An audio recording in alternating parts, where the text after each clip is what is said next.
Welcome to the Geek Saga Podcast series, Hot D Takes, covering HBO's House of the Dragon, episode by episode.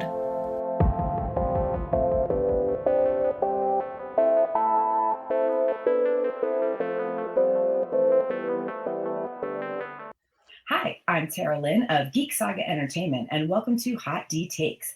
This podcast series covers HBO's House of the Dragon, episode by episode, with myself, an avid reader of all things ASOF, and my friend Manny, a Game of Thrones fan who is unsullied, aka has never read the books, being your stalwart hosts. So first things first, you can find me on Facebook, Instagram, TikTok, and Twitter at A Geek Saga. And I'm Manny, the aforementioned unsullied co-host. And you can find me on Facebook and Instagram at Manissimo Art. And Tara is insisting that I not be self-deprecating and telling people not to follow me because I'm not good, because they don't think that's true and they know they're not alone. So moving forward, I will not self-deprecate myself. In my defense, though, I've always said I'm not good right now, but, True. Implying that I will get better at some point. Well, of course. Thanks for joining us for our third episode, which will cover episode 3 of House of the Dragon, Second of His Name. As a reminder, expect spoilers from the episode we're covering, but less obvious, there will be very minimal book spoilers from Fire and Blood, which is, of course, the source material for House of the Dragon. We'll start with an episode summary, then cover what we think are the main hot takes from the episode, and conclude with an episode-specific favorites roundup. We also have a rating system that we will, like true Targaryens, fill in when and where we please. And that system includes rating things on a scale of 1 to 10 Targ eyebrows. Last but not least, each week we're joined by a special guest. This week it's Jason, a fellow ASWAP lover and Ice and FireCon volunteer. Jason, where can everyone find you on social media? Hi. Everyone can find me on Twitter at Cavalden. That's Kavalden, the Lone Wolf Guardian. And on Instagram, I'm on Alden1980. We're super excited to have you join us, but just one last piece of business before we dig in. Don't forget that Geek Saga Entertainment now has a Patreon. With 10 tiers ranging from $1 a month to $40 a month, it offers tons of ways to support us and receive some great perks in return. In fact, we recently updated some of our tiers to include new perks for our $3 per month Guard tier and for all tiers from $5 a month and up, including early access to these Hot D podcast episodes. You can check it out at patreon.com/geeksaga_entertainment. And now it's time for the long and the short of it, our weekly episode summary. Wait a minute. Did you restart episode 2? Nope. We're just back with the crab feeder, who's doing what he does best, which is apparently burning things and torturing people with, crabs. The animals, not the other kind. Windy Boy Cractus swoops in, laying waste to everyone, enemy and ally. But the crab feeder scullies back into his cave while his archers drive off dragon and rider alike. Needless to say, Daemon and the Sea Snake's Stepping Stone War is not going well. But back in King's Landing, Viserys could kind of care less, because it's been 3 years, he's married to Alicent, and he finally has a son. And another child on the way. Everything's coming up dragons, am I right? Well, maybe not for Rhaena. She seems to be in full angst mode, ignoring her duties as princess, while she reads under the weirwood tree and forces a singer to play her favorite song over and over and over again.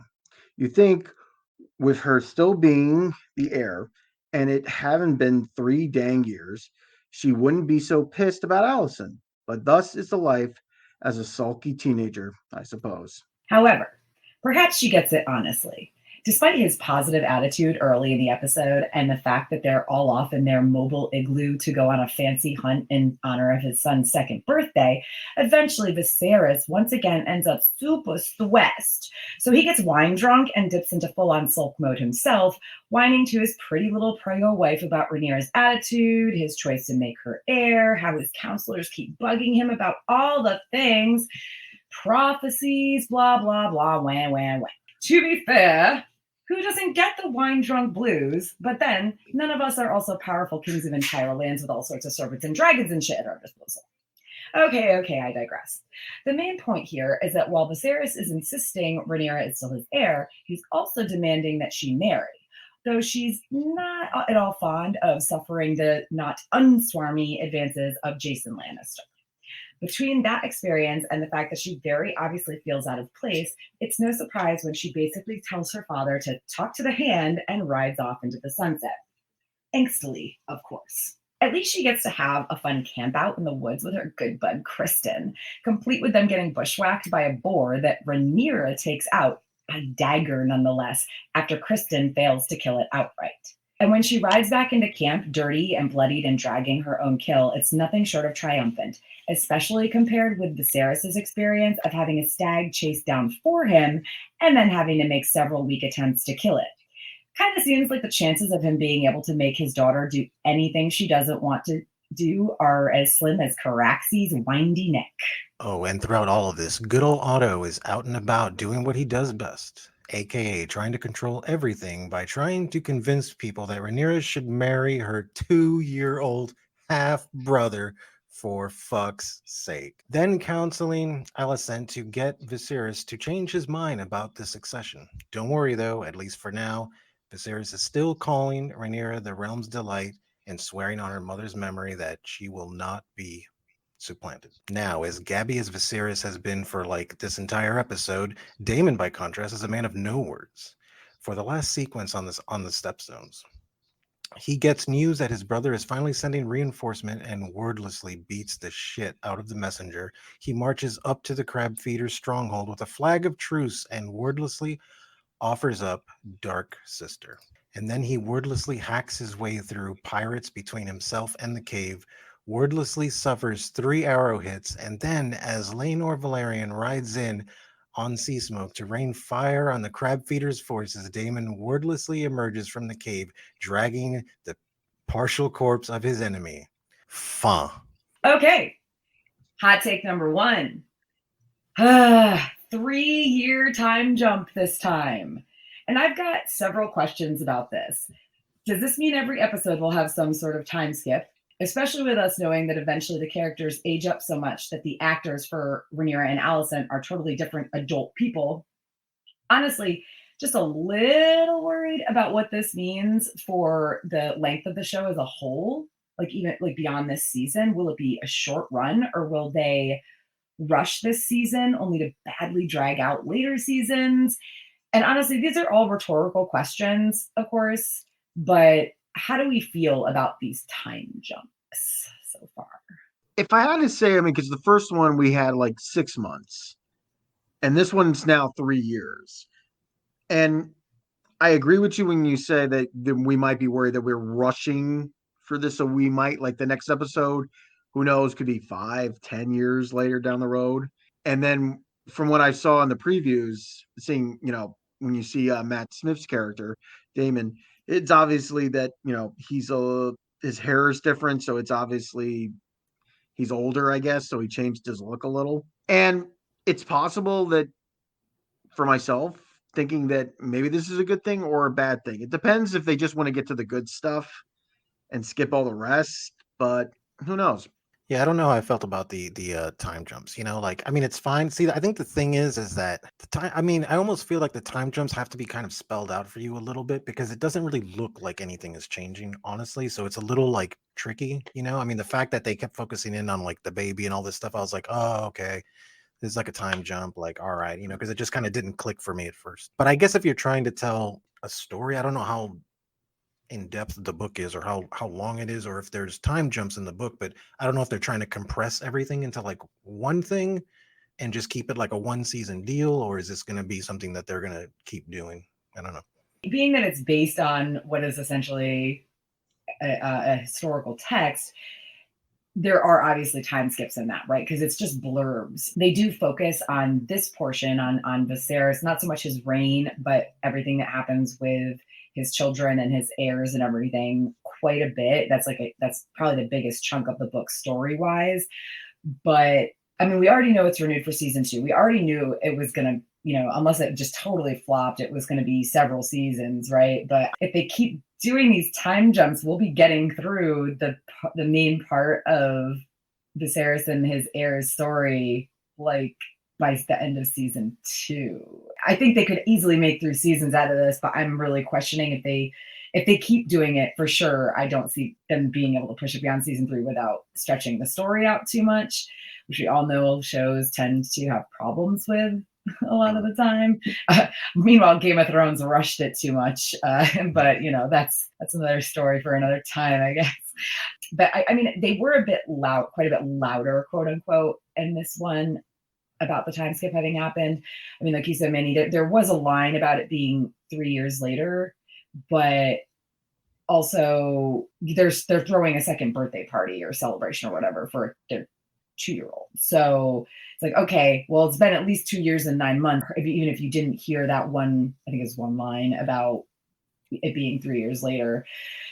So like you said, it's a little bit more obvious, but I mean, and I don't mind them assuming their viewers' intelligence, right? But last week's was so kind of hidden that I'm hoping they take more of this week's story and make it a lot more obvious that there's a time skip if they're going to keep doing it.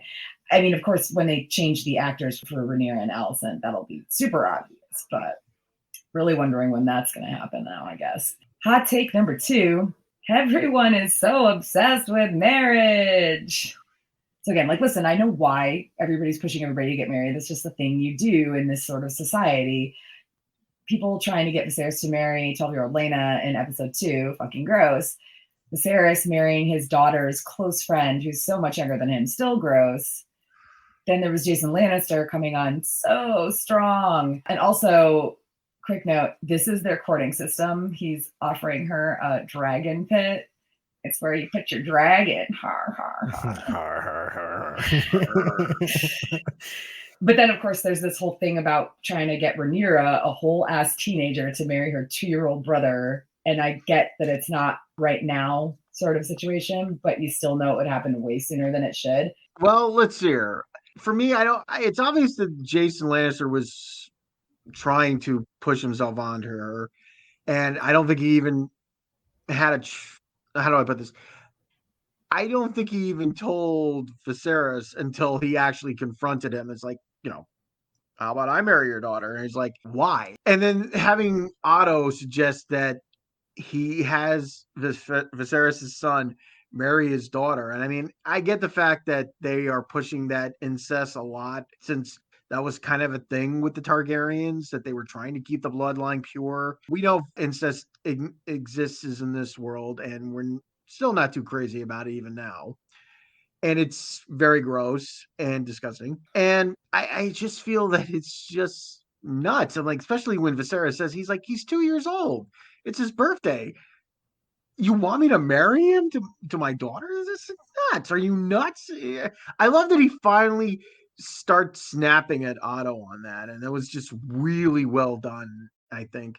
That he finally is like, because Otto's always been like in his ear, talking to him, telling him what he should be doing. And then when he suggests this, and he's like, I don't know if it was the wine or him just working that out in his head. And he's telling Otto, go away, get out of here. I don't want you near me right now.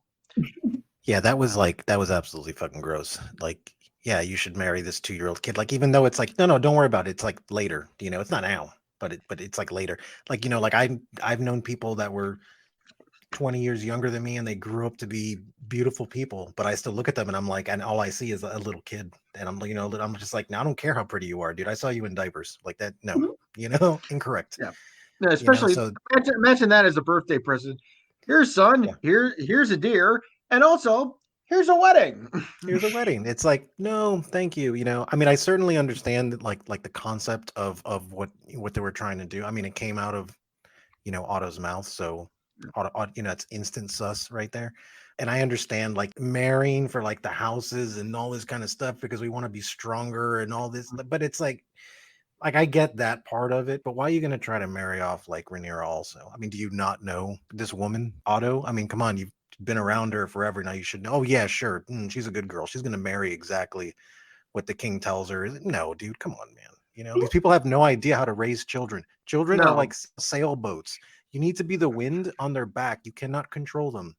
I don't think he knows her very well, because in the last episode, she was just like really getting into her role as the heir. And Otto's like, no. you just stay over there, look pretty, be a princess, be innocent. I'll take care of the rest, you know. And it's obvious when he's talking to Viserys, Otto is doing everything he can to secure his spot into the throne. He's already got his daughter married to the king, and they're already having a child. So I guess Otto's like trying to really keep the family on the throne, basically, for himself. It's obvious it's a power play in a way. Well, and since we're already kind of into this, and that was kind of my lead into hot take number 3, was talking about Otto trying to get Viserys to agree to marry baby Aegon II to Rhaenyra.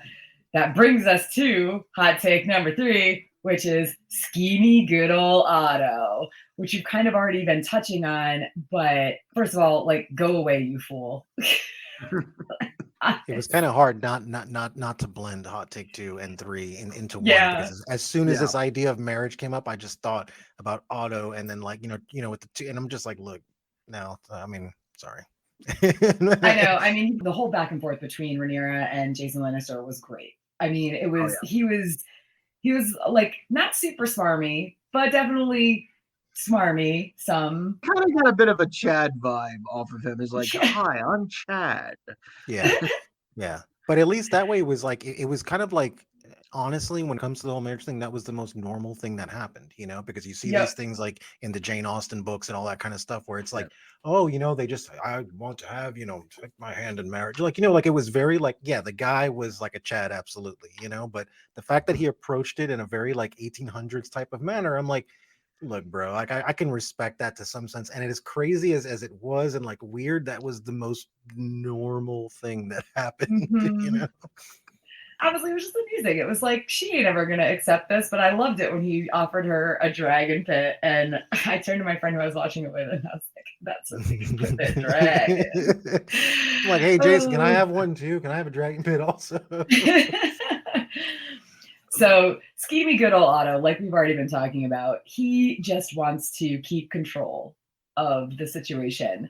But the thing is, Alicent is the smart one here, right? Her father is kind of leading her, telling her what to do in a way, but she's handling it way better than he is. I mean, like you said, Jason, Viserys even is like, dude, get away from me. Like, too much, man. Go away.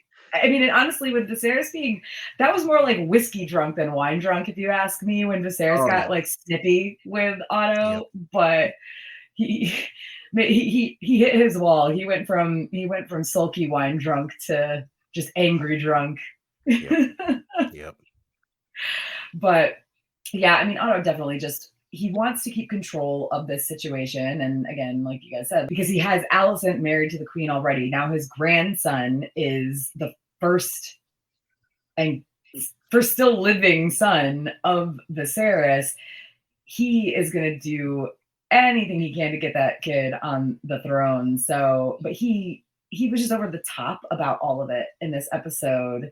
And I loved that even without Daemon there kind of holding Viserys' hand and pointing at things, being like, hey, these people are leading you and trying to use you, Viserys still saw through Otto a little bit. I really did appreciate, you know, Viserys kind of getting drunk and going off the chain. I felt like I can relate to him a little more after that, you know, because I think we've all been in those dark places like that, where, you know, it's called like, what is it called? Prolonged drinking, right? It's not getting drunk. It's drinking for a certain amount of time to when you hit that level of like, okay, I'm kind of done, you know? And I felt like, I don't know. I felt like it was I really kind of saw like a real kind of piece of him. I thought that was good writing, like the way he was being, and I felt what was going on. So I thought that was good, honestly. Yeah, I felt with the drinking coming on that he was starting to open up and starting to finally let out all the stress and anger and anxiety that he's been having. Because the thing is, he's obviously making a lot of mistakes, but at the same time, you kind of feel bad for him but again, he's still making a lot of mistakes. Yeah. And I felt when he was drinking and the alcohol was starting to flow in and Otto's talking to him, and then later on, you know, he's still drinking more and he's just letting it all out. You feel a little bit more connected to Viserys for that. Yeah, I did after that scene. I definitely did. Well, and honestly, that perfectly leads right into hot take 4, which is sigh Viserys. Because again, like you guys, I finally started feeling a little more connected to him at some points in this episode. Honestly, the wine drunk blues really, they got me. Been there, done that too many times to count. Yep. But also at the same time, I was kind of at the whining and about him voicing his concerns about his choice of Rhaenyra to Alicent of all people. Like, I get it. She's his wife. You want to be able to vent to your partner, your spouse, whatever. But with good old Otto around, that him telling her these things is going to cause issues later. Like, you just know it, right? Yep. But then at the same time, I also couldn't help but be a bit proud of Viserys when he did stand up for his daughter and his choice to make her his heir. Even after he had that conversation with Alicent, where he was saying, like, oh my God, did I make the wrong choice? Woe is me, I'm the king of an entire land, blah, blah, blah. Mm-hmm. He does in the end stand up for his choice of Rhaenyra and Rhaenyra herself anyway. So since you guys also felt that extra sort of connection to Viserys in this episode, what are your thoughts about his venting to Alicent, but then kind of taking it back when he stood up for Rhaenyra? Oh, I know exactly what that's called. That's called undigested thoughts, is what it is, right? It's for the same reason that you never go through your partner's phone, right? It's not because you think they're cheating or anything like that. Is that sometimes you got to say things just so you can hear it and then be like, okay, you know what? Maybe that was bad, like, or maybe I wasn't thinking right when I said that. So I think that was just undigested thoughts on his part. And then when he finally came to, then he was like standing up for like Rhaenyra, because like, to me, I really, really, really like Rhaenyra. Like, I really connect with her and I really like her. So I love that he's like, no, this is what's going to happen, whatever. Now, we all know what probably will eventually happen when, Otto will probably get his hands in there and mess stuff up maybe. But for right now, I thought it was cool. Good old Otto. Good old Otto. Here I'm thinking to myself, this is supposed to be a happy day for him. I mean, he's celebrating his child's name's sake for a second year, and this is supposed to be just like, hey, we're going on a family outing, we're having a family get together, everyone's coming over, we're having a party, we're gonna have a good time, I'm gonna go kill something for my son. But and that's all he wanted. He just wanted to have a good time. He, like, even when the news of what's going on with the stepstones is happening, he's like, no, I don't want to hear this. I want to have a good time. I want to be with my family. I want to be with my friends. And it's hard because he's still dealing with everything with Rhaenyra, and it doesn't help that with everything going on, she's coming of age. Jason Lannister wants to marry her, and then everyone else is talking about marriage, and Otto's in his ear, and it's not working out for him. He just wanted to have a good time with his friends and family, and it's just turning into worse and worse by the minute. And it's usually like one of those episodes you would see in a sitcom or something where it's supposed to be a happy time, but it just turns into a misery. I mean, honestly, since you bring up sitcoms, their whole ride to the hunt in that carriage, I referenced. Oh my God, the carriage. Yeah. I never paid attention to that until you mentioned it. And then I saw it and I was like, oh my God, she's right. The Eagle carriage. Yeah. When I was watching it with my friend Steve, he called it the mobile igloo. And I was like, I'm stealing that. Because that's exactly what it looks like. It looks like a mobile igloo. So from now on, every time that carriage comes on screen, it's going to be the mobile igloo. Like, I want to find a picture of it and make a graphic that just says mobile igloo. It was really like an, are we there yet? Like, none of us want to be in the same car. Like I said, they're going out to the woods. It's a family outing in an RV almost. Yeah. Yeah. And I love the fact that it had cup holders. Yes. It had cup holders. I've never seen cup holders in a medieval cart before, and I'm like, okay. I mean, he's the king. He needs the best. Yeah. Well, when you can afford all those upgrades, do you get the lever seating and the cup holders, or do you the cup holders? He's the king, damn it. Yeah, he can afford it. He's in like the Class A Winnebago mobile igloo, Yep. Yep. But he's still having a bad time because his daughter is sulky and angsty, and she's obviously got that I don't want to be here look. And like, if they had cell phones back then, she'd probably be on her cell phone constantly. I'd be like, honey, look, there's cup holders. Put your cup in there. Watch what happens. Look, it holds it for you. Seven hells. I can't believe this thing just holds my wine as we're going along. Speaking of Rhaenyra, instead of being on herself phone like a normal teenager nowadays, she just leaps onto her horse and rides off into the sunset. And Sir Cole of House Slaw over here. I'm sorry. Like my friend said that we were watching it, and I was like, "That's not what his name is. Like it's Kristen Cole." But whatever. I'll repeat this because it's funny. So Sir Cole of House Slaw over here like rides off after her because he's a Kingsguard. He has to protect her. He's delicious. Yeah. I mean, does anybody not think he's attractive? I'm pretty sure every dude I know, straight or not, is then eyeing Kristen Cole with hard eyes, motherfucker. He obviously takes care of himself. Let's just say that he takes good care of himself. Hot take 5 is about Rhaenyra specifically and what happened to her after she ran off, because as we mentioned in the summary, her and Sir Cole of House Slaw over there got bushwhacked by a boar, and Kristen tries to kill it but does not succeed, and then Rhaenyra goes all stabby on it, and she was so angry and so stabby, and it was also just really cool watching her take on this big mean animal, because boars are big mean animals. Yep. I can tell you exactly what it was that I loved about this scene so much, aside from the fact that it had Rhaenyra in it, is I'm a big fan of the Tomb Raider reboot for the video games. And that's what this reminded me of, right? Like, I mean, it was just like a boar, and then she just kind of like just goes ape and is just and just stabbing this thing. I mean, I loved it. It was fantastic.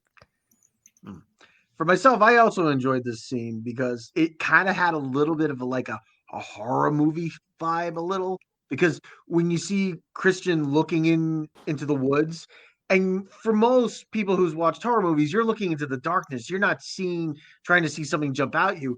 This boar, I never even saw it coming until it popped out, that it comes out from under the bushes and attacks them. And I was like, whoa, what was going on? I was like, where did this come from? It goes straight for Rhaenyra, and she's fighting, and Kristen stabs it, and it goes down. And like I said, like it's like a horror movie. It comes back to life, and she just goes like Scream Queen on it. And I love the fact that she took out her knife and she's stabbing into the boar, and she's taking out all her frustration, her anger, her stress out on this thing. I mean, she's killing it in defense of herself, but she's using it as a way to get out all these feelings, because you can see that they've been building up for so long since Viserys decided to propose to Allison right in front of her. And going back to episode 2 on that, I love the fact that when she was told, she's like, I accept you to get remarried, and then finding out it's her best friend. And you could see on her face, everything, her heart is crumbling. And I love that. And then finally seeing her go into this boar, stabbing it, and finally releasing all this anger and stress on her. And I think it was just really done well. And it shows that she is growing and maturing into a very powerful and wise woman. Yeah, I mean, listen, kids, stabbing a wild boar to death in the woods is a great outlet for your anger. Oh, yeah. I do kind of feel bad for Christian because, since coming to King's Landing, it's obviously he's the kid trying to make it in the world and moving to the big city. And he finally gets that job he always wanted. And now he's got to deal with all the craziness going on with Rhaenyra, Viserys, Otto. It's just like, I just came here to be a knight. Have you guys seen the 90s Game of Thrones? It was 90s Game of Thrones, right? Where they took like scenes from the first season of Game of Thrones and made it into like a 90s sitcom. Like now I want to see this 90s sitcom of Sir Cole of House Slaw, like marching off to the big city for his dream job, getting his dream job, becoming all successful. And then like, oh, he has to deal with this. And, oh, he has to deal with that. Oh God, what was it like the Mary Tyler Moore show? It's like she's gonna make it after all. Yeah, Yeah. I'm old. But leading up to that, to the boar killing scene, they really were having like a nice. I mean, it wasn't. I guess Rhaenyra was upset, but he was talking to her, helping her out. His job shouldn't be to be a therapist, but that's kind of what he was. And then this happened, and it was like, I don't need your reflective therapy. Give me that punching bag. Like in my case, when I was in therapy years ago, there was still like anger and like frustration. And for me, it was kneading bread dough. I went through this huge bread making phase way prior to when everybody was doing it in COVID, because kneading and punching bread dough is a great way to get out that frustration.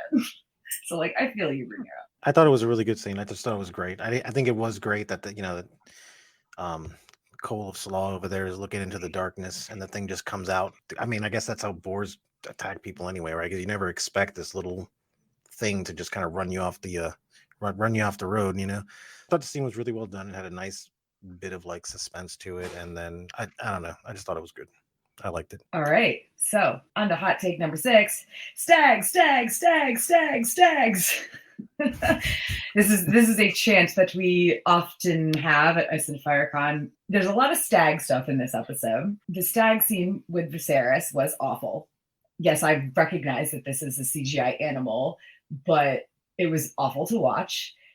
I also would like to hear y'all's thoughts on whether it was reluctance or weakness or a combination of both as to why he had so much trouble killing it. Well, for myself, I think the thing is like, first, he's not really even hunting the stag. He's going out to these guys. He's like, oh, we found it. We'll get it. You just go back to the party. We'll call you when we need you, sort of thing. So it doesn't feel like for Viserys, it doesn't feel like he's actually doing anything except, just showing up and going to stab it. And that's it. Call it a day. I feel that maybe if he was out there hunting it, maybe he would feel some kind of control or power to, to hunt something and have something that you could say that was his. But for having all these guys and with all these dogs tracking it down and then holding it kind of like as it was tied up, like holding it down. And it's like, yeah, go ahead. Yeah, stab it right here. You're good. And you could see for Viserys, it didn't feel like anything for him. It just felt like I'm not doing anything. It didn't feel worthy for him. And you can see that he's not even doing a good enough job because it has to do it like more than once. For him, it didn't feel like a victory. It just felt like everything was just being handed to him. And when I saw this scene, I kind of felt like there was a metaphor from out of this scene, because here you have a person who is the head of the House of the Dragon killing a stag. But in the future, as we know, it will be the House of the Stag that kills the dragon. Yes. And that is not a spoiler, because if you have not watched any Game of Thrones, then you really shouldn't be listening to this podcast. Exactly. Yeah, I kind of gathered like the same thing from that scene. I think it was just like, it was like a pointlessness, and I think he just saw it. It's just like, this is dumb. I didn't hunt this animal, and I just get to kill it, and then, go back to the camp and say, look at what a great killing I did, or whatever. And I think there's a part of him that really doesn't like the traditionalism and all this kind of stuff that kind of goes on with that. That he just kind of sees it as pointless. He's bored. Because you're right. Because if he did go out and he hunted it himself, I think he would have been more excited about it. But this was just handed to him, and he stabbed it. Okay, I can definitely see the boredom in his eyes when he had to do that. And that brings us back to Rhaenyra, because while Viserys had this stag brought to him and had to kill it and did a bang up job of it, sarcasm, Rhaenyra got her own stag scene. But with her, it was the big old fancy white stag, because, symbolism. So I just wanted to talk about the symbolism of the white stag, which historically it's associated with purity and like the divine power of nature. But specifically in Aswath, it is described as an omen that means there will be like good fortune for the rule of the king to which it appears. And with Sansa in Aswath, Sansa talks about how in the stories, the heroes don't harm the white stag, but treat it gently.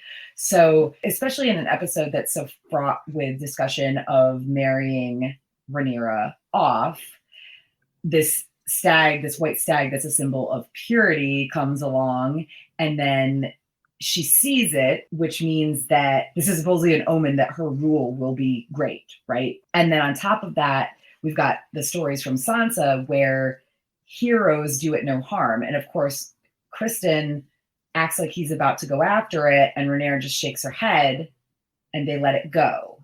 So there's a lot of symbolism between Viserys, granted his is a regular stag, right? But Viserys having this stag brought to him forcibly and then struggling to kill it in honor of his son's birthday. Whereas Rhaenyra sees the white stag naturally. I'm getting a lot of old season 1, season 2, early season Game of Thrones Dany vibes off of her, which I really like. And I can feel the same thing with Rhaenyra. You feel after everything that's happened to her during this little adventure that she's found some release and she's found new footing to move forward and to continue doing what she has now been given as heir to the throne. And then when she sees the stag, you could tell there's a little bit of a mutual respect between the stag and her, because she sees, as you said, this stag, this white stag, the white hart, is supposed to be of purity and good fortune. And she sees it and she's like, you know what? I'm all right with you. I'm not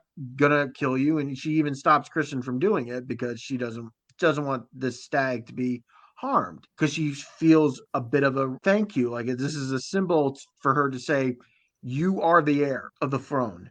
You are the true person to take the throne when your father passes and leave the kingdom into the future. And this sort of is a way for her to like finally get this symbol, in a way, for her to see that, you know, she needs to move forward. She needs to continue proving that she is the right person to sit on that throne. Yeah, I think with the symbolism and stuff, I thought they did like a good job with that. I mean, in all honesty, it was a little predictable. You know, like I kind of saw it coming. I was like, yeah, we know what's going to happen here, you know. Um, but the fact that she did just kind of let it go, you know, as opposed to like killing it, which honestly, they're doing a good job on you, on getting you to understand her character, that I already knew that's what she was going to do. You know, I was like, yeah, she's not going to kill it. She didn't kill it, you know. So, but yeah, the fact that the stag went to her, like, I mean, that was kind of saw that one coming, and yeah, not killing it, same thing. But I thought the symbolism was really good. It was a good scene. Well, I mean, and also I think that the symbolism, knowing from Sansa's words from Aswath when they're going out to hunt the white stag, and she says, you know, why are they going to hunt the white stag? You know, in the stories, heroes don't kill the white stag. So there's this symbolism of the purity and it showing up for Rhaenyra and meaning a good omen for her rule. But then there's also the knowledge that in this world, heroes don't kill the white stag. And she didn't kill the white stag. So it is put in our heads that she is the hero. And I'm going to leave that there. And I want you guys to ruminate on that. And I'm sure we'll talk more about the fact that this happened in future episodes. Now, on to hot take number 7. Rickon Stark, man, he really could have learned something from Daemon in regards to zigzagging to avoid arrows. Yep. Seriously, though, this whole scene was so badass. This is why I really drove that home in the summary, where Matt Smith as Daemon didn't say a word, and yet it was still not just the battle, right? Not just the fighting. It was still such a powerful performance. Well, I think we should start from the beginning, where you see Daemon has returned from the fight, and he finally gets a letter from his brother. And let's be fair, he took the whole new meaning, please don't kill the messenger, because he almost did. Yeah. And you could see that in Damon's face. He's reading it and it's like, you know, dude, 3 years I've been fighting this war. You haven't come to my aid once. You haven't even said hello, hi, how are you doing? And then you finally show up with a letter saying you're going to send me some people to help. And I'm like, you know what? I'm done. I'm going out there. At first I thought he's just giving up, but he just walks out there. But I see what he's doing. He's trying to draw in the crab feeder and his men because they've been hiding out in these caves and they're safe from the dragons and the soldiers. And he's trying to draw them out. He's using himself as bait because when you look at Damon, he's a well-known fighter. Who wouldn't want to finally put a loss on Daemon Targaryen's record? And for the crab feeder, he's drawn in. And of course, Daemon's pulling him in. He's pulling his men in. And as soon as it looks like that's it, game over, Daemon just goes full on Jason Bourne on these guys. He's running at top speed. He's taking guys out. He's dodging arrows left and right. He's just going straight for the crab feeder. And the crab feeder knows what he's doing. And one other thing that I liked about it was, though the crab feeder is not a main villain in these episodes, he's a bad guy in this, but he's been built up these last 2 episodes, and he hasn't even said a word. He's always done everything through expression and what he's done. He hasn't said one word. So even when he's telling his men, he's just nodding to them like, go out there, get him, bring out another bunch of guys, go out there and get him, surround him. But he's also like wondering, okay, what's going on? He's by himself and he starts to realize, wait, where are the dragons? And then he starts realizing, and then we finally get Sea Smoke to finally swoop in and save the day. And then the rest of the army comes in and they're just going to war. And Daemon's finally in control. He's taking these guys out. And he sees the crab feeder Scully back into his cave. And he's like, no, we're not doing it like this. And he goes after him. And I think it was a really well done scene, the action pace. And even if you're not a big fan of Matt Smith as Daemon Targaryen, this was really a good point for him to show off what he could do as his character. My only disappointment with this part is that we never got to see Daemon versus the crab feeder. He goes into the cave and then like 5 minutes later, he's pulling out his corpse. Half of his body's gone. I wanted to see that fight. I wanted to see them see what they could do. I wanted to see if the crab feeder could even hold his own against Daemon. But then he just pulls him out, and I'm like, oh man. I'm like, I wanted to see where this was going to end up with a fight between these two. And it's still a really beautifully done scene. I think it's the first battle scene we've ever gotten in a House of Dragons, and I'm hoping for more. And I feel that this scene was great. I wish that they had a little fight between crab feeder and Daemon, but I think this was a really well done scene. And like I said, if you were not a big fan of Matt Smith as Daemon, this would probably cement it. I agree. I really think that with this whole scene with him, really kind of solidified. He didn't have to say anything. The entire plan, going in there and like surrendering and then getting the crab feeder to come out, and when the dragons showed up, I had that same excitement from like back in the day where I was like, yeah, take him out, man. But I will say this about the crab feeder. I actually have the opposite opinion of it. I'm really glad that there wasn't a fight scene with it, because the fact that at the end he just kind of comes out and like is just dragging his body, to me, the message it sent was that the crab feeder was just a nobody to him. Right. Like the crab feeder was this big threat, but to him, it was like nothing. He's like, look, here you go. Here's the junk, and I think having it like ominous like that, I think that like really kind of hit it home where it was like, whoa, like, because my initial reaction wasn't like, oh, fight scene. Like, oh, my thing was like, oh man, that's fucked up. Even though it was a bad guy, we all wanted to see him get the fact that he's just walking out nonchalantly, dragging this corpse like a kid that doesn't want to leave the playground, and you're trying to drag him off the playground, and he's just like, here you go. I was like, wow, that thing was literally nothing but like an ant to you, and you just walked in there and just decimated. Honestly, I thought it had a little more oomph with it.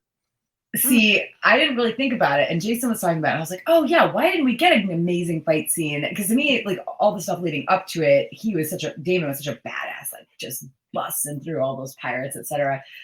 But leading up to it, there was so much badassery, right, that I didn't really think that much about the fact that there wasn't an obvious on-screen fight between Damon and the crab feeder. Then when you started talking about how, oh man, there wasn't a fight, I was like, oh man, you're right. Like, I would have loved to see that.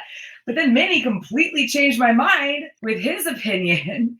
Sorry, guys. So no, don't be sorry. No, actually, you brought up a very good point on that, and I'm very glad for that. I think I'm gonna give it the whole scenario. I'm giving it 10 out of 10 Targaryen eyebrows. Oh yeah, 10 out of 10 easily. Because before I was thinking without the one-on-one Damon crab feeder fight, it would be more like a 7 out of 10, maybe 6.5. Yeah, but man, you changed my mind. Sure, I have to agree with that. I just love open-ended kind of like ideas like that, to where it's like, and I just think, like, to me, the way I took it, because I would have been the same way, where it's like, oh man, I would have liked, like, you know, like a big fight scene, but the fact that he just comes out with this thing just goes to show how nothing this guy was to him. This guy was a big threat, right? It was a crab feeder. Oh my God, this guy's crazy. And here he comes, just like taking out the trash. Like, it's nothing to him. Like, it was just nothing. I just charged up in there and I got hit with a few arrows, and I just went in there, and I'm just going to take out the trash. I'll be back in a minute, guys. And I think that just from that, it sent a powerful message to where, like, Damon was like, he's a pain in the ass, but this was the first time that I saw him as an actual threat. I have to agree now. You changed my mind on that. And it feels that you get to see Damon's attitude towards things and on that part. And though I was thinking in my head while watching this scene, like, what would the fight have been like? Seeing that Damon has really no regard for anything but himself, I see where you were saying on this. It was a one-shot, one-kill fight in my brain. He just walked up to him and just sliced him with one shot, didn't get touched. Like, that's the way I envision it, because that's, from that scene, that's the threat that I see that Damon is now. Like, that's why it was good writing right there. Like, when that ending happened, I was like, wow, that, because I was expecting a fight scene too. But when I saw that, and I was like I walked away from it, I having to think about it. And when I thought about it, I'm like, what would that fight have looked like? It was simple. Crab feeder didn't get one shot, and he just sliced him like a piece of trash, and he's just tossing out the trash. That's it. And I was like, wow, Damon is an actual threat. You know, he's not just a pain in the ass little spoiled brother, you know, brother of the king or whatever. Like, no, this guy's a legitimate threat, and that scene proved it to me. I also wanted to bring up Rhaenyra returning to the camp, the hunting camp, triumphant and bloody from her battle with the boar, and Damon emerging from the cave, triumphant and bloody from his battle with the crab feeder. We're seeing the real leaders here, I think, is what I'm trying to say. Yeah, it was a really good, just, here's Rhaenyra doing this thing, here's Damon doing the same thing. They're both strong, possibly murderous people. I also did love seeing Laenor come in on Sea Smoke, of course. Yeah, that was cool. However, I give his pronunciation of Dracarys like 3 out of 10 Targ eyebrows, because he said Dracarys, and I was like, that's being generous. Yeah. Mm-hmm. I suppose there could be, like, they're trying to say there's an accent difference or whatever, but between the Valerians and the Targaryens, but every other time we've heard somebody say that word, it was Dracarys. So I'll give them 3 out of 10 Targ eyebrows for the possibility that they might be trying to push like an accent difference, but that's as far as I'm willing to go. At that point, with all the noise and the fighting and the fire and explosions and everything, I didn't even pick up on it until you actually mentioned it. I don't know why it bugged me so much, because as somebody who reads as much as I do, there are absolutely words that I pronounce wrong, even though I know how to pronounce them now, because I'm so stuck on the pronunciation that I had in my head before there was an internet to look up the word and just see how it's pronounced. Now, trust me, this category could go up there with, like, you know, you're saying manga or manga, you know, sort of like that. But, yeah.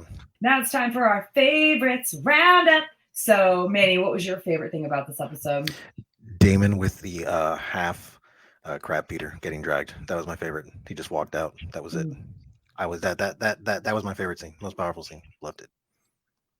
1.5 men walking on the beach together. For myself, I think the only one I'm like is when Rhaenyra returns to the camp with the boar, and she's still covered in the boar's blood, and she's walking back to the tent. You could see all the eyes on her. You have the Lannisters kind of looking at her, stalking, like, oh my God, what is she doing? Why is she covered in blood? And then you see, like, most of the other people looking at her and like, yeah, you know what? Good for her. I like that, you know? And then you see her family like, what the hell happened? everyone's like looking at her like, why are you covered in blood? Why didn't you bring back a boar? What's going on? And I think most people in the camp are just happy there's bacon. I've been back and forth about this one a lot. I wrote my original favorite moment before I rewatched the episode. So my favorite moment is the mobile igloo. No, I'm just kidding. Mobile igloo. My favorite thing is the whole scene of Damon fighting his way through the pirates. I mean, it was the music, the choreography, the lighting, and as somebody who is not, I keep repeating how much of not a big Matt Smith fan I am, and I feel like I always have to add the caveat of I haven't watched Doctor Who, right? So from what I understand, a lot of the people that are really big fans of Matt Smith know him from Doctor Who. And I think the only thing I'd seen really a lot of him in before this was The Crown, in which he's great as an actor, but just such a like despicable human being kind of that. Yeah. And also I just don't find him attractive. And Damon is supposed to be so much more attractive. But this episode, while I'm still not sold on his looks for Damon, this episode sold me on his ability to kind of be more than just like that dickhead brother on the side, right? It sold me on his ability to be a powerful player in the Game of Thrones. So, I mean, that the whole fight was just amazing. But the fact that it sold me on Matt Smith is 10 out of 10 hard eyebrows for it selling me on Matt Smith. Dude, yeah, 10 out of 10. Because that's what sold, because I did watch Doctor Who, and that was one of my favorite runs of like Doctor Who. And the thing with Matt Smith is that he's just so charming and so nice that when I see him as Damon, there's a general sense of repulsion, right? And that's the thing. It's because I haven't seen him in a role where he was like a jerk. He was just like this nice, like kind of guy. And now to see him doing these things, it's like having a friend who's like a really good friend and they do everything right, and then all of a sudden they become this complete asshole. You are more repulsed at that than if you ran into someone like that who was a stranger, right? Because it's like you know them. And with Matt Smith, that's how I felt. Like I knew him. So honestly, at first I was like, no, why is he in this role? It's terrible. But then looking at the way that I was reacting to him, I was like, you know what? Actually, this is probably the best cast for me anyway, because I have a general sense of repulsion looking at him and looking at the things that he's doing. So I kind of hated him a little more, you know? So just a note on why I've never mentioned that I watched Matt Smith in The Crown is that, like Benny often was, I kind of forgot that I saw Matt Smith in The Crown because it was so long ago that I saw those episodes where he was in it. And we are recording this late this week because I was at Dragon Con and then I was traveling, and also I had basically no voice. So I finally got like a little bit of my very hoarse, low voice back. I sound like a totally different person. But we're recording this on Thursday, September 8th, the day that it was announced that Queen Elizabeth II passed away. And all of a sudden I was like, oh yeah, I watched The Crown and Matt Smith was in it. And I would say like, bad for me for this being the thing that reminded me that I watched The Crown and Matt Smith was in it. But also, you know, British monarchy. Yeah. All right. Well, any last thoughts, you guys, before I close this out? Did anyone else notice Viserys's hand, his left hand, when he was talking to Allison? Because I didn't notice his hand until like that very scene when I saw that his fingers, he's missing fingers. Yeah. Oh, that's right. Because he had that infection or something going on. Yeah. I saw that because in the scene where he's sitting on the throne, he cuts his pinky. And in episode 2, they're doing whatever they can to treat it with modern medicine back then.